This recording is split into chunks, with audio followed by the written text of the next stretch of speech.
এই চুটকি, চল না আজকে আমরা রান্নাবাটি খেলি। আমি তোর স্বামী হব, তুই আমার বউ হবি। আমি তোর জন্য বাজার করে নিয়ে আসবো, তুই রান্না করবি। আচ্ছা ঠিক আছে। বউ, মাছ এনেছি, রান্না করো। হয়ে গেছে, খেতে এসো।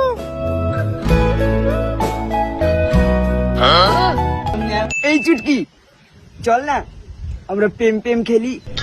না রে, আমি খেলবো না, ওসব খারাপ জিনিস। আরে একবার খেলবো শুধু। তুই আমার সাথে প্রেম প্রেম খেললে আমি তোকে 5 টাকা দেবো। 5 টাকা? হ্যাঁ খেলবো। কিরে, এখানে কি করছিস তোরা? কাকু, আমি কিছু করিনি। তোরা ল্যাংটো হয়ে এখানে কি করছিস? কাকু কাকু, আমি কিছু করিনি। ও বললো 5 টাকা দিয়ে প্রেম প্রেম খেলবে। তোদের বয়স কত? মাকে বললো, মা মারবে।